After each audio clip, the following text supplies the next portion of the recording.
Learning round the ক্লকের আজকের ভিডিওতে আমরা জানবো সোলার প্যানেলের ইতিহাস ও রহস্য। আজকের ভিডিওতে আমরা জানবো সোলার প্যানেল বা সৌরশক্তি সম্পর্কে। সূর্য আমাদের শক্তির আদি উৎস, কিন্তু আপনি কি জানেন এই সূর্যের আলো থেকে কিভাবে বিদ্যুৎ তৈরি হয় আর কে প্রথম মাথায় এনেছিলেন এই অদ্ভুত আইডিয়া? আজকের ভিডিওতে আমরা জানবো সোলার প্যানেলের আবিষ্কারের রোমাঞ্চকর ইতিহাস।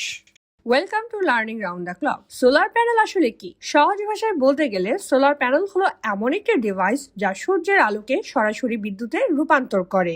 এটি তৈরি হয় সিলিকনের মতো সেমিকন্ডাক্টর দিয়ে। যখন সূর্যের ফোটন কণা এই প্যানেলের আঘাত করে তখন সেই ইলেকট্রনের প্রবাহ শুরু হয়, আর এভাবেই হয় বিদ্যুৎ। চলুন আমরা এখন দেখে আসি আবিষ্কারের ইতিহাস। সোলার প্যানেলের যাত্রা একদিনে শুরু হয়নি। এই গল্পে শুরু হয় 1839 সালে। একজন 19 বছর বয়সী ফরাসি বিজ্ঞানী এডমন্ড বেকারেল প্রথম আবিষ্কার করেন ফটোভোলটাইক ইফেক্ট। দেখেন, কিছু পদার্থের ওপর আলো পড়লেই বিদ্যুৎ তৈরি হয়। এরপর 1883 সালে আমেরিকান উদ্ভাবক চার্লস ফ্রিটজ প্রথম সেলেনিয়াম ব্যবহার করে একটি সোলার সেল তৈরি করেন, যদিও সেটি ছিল খুবই দুর্বল। আসল বিপ্লব আসে 1954 সালে আমেরিকার বিখ্যাত বেল ল্যাবসে। তিন বিজ্ঞানী ড্যারেল চ্যাপিন, ক্যালভিন ফুলার ও জেরাল্ড পিয়ারসন প্রথমবারের মতো সিলিকন ব্যবহার করে আধুনিক সোলার প্যানেল তৈরি করেন। এটিই ছিল আজকের শক্তিশালী সোলার প্যানেলের আদি রূপ। কেন এই সোলার প্যানেল আবিষ্কার করা হলো? এখন প্রশ্ন হলো, বিজ্ঞানীরা কেন এটি আবিষ্কারের পেছনে এত সময় দিয়েছিল? এর প্রধান কারণ ছিল তিনটি।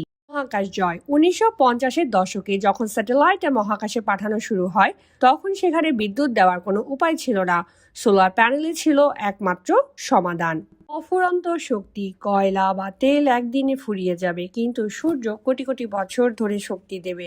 এই চিন্তা থেকেই বিজ্ঞানীরা নবায়নযোগ্য শক্তির খোঁজ করেছিলেন। পরিবেশকে বাঁচানো, কার্বন নিঃসরণ কমিয়ে পৃথিবীকে দূষণমুক্ত রাখাই ছিল এই আবিষ্কারের অন্যতম লক্ষ্য।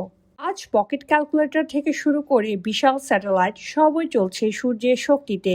ভবিষ্যতে হয়তো আমাদের পুরো পৃথিবী চলবে এই ক্লিন এনার্জিতে। রাউন্ড দ্য ক্লকের সাথে থাকুন নিত্য নতুন এমন ভিডিও পেতে। আমাদের ভিডিওগুলো ভালো লেগে থাকলে লাইক সাবস্ক্রাইব করতে ভুলবেন না। ফেসবুক পেজ থেকে ভিডিও দেখে থাকলে লাইক ফলো দিয়ে পাশে থাকুন। ভিডিওটি দেখার জন্য ধন্যবাদ।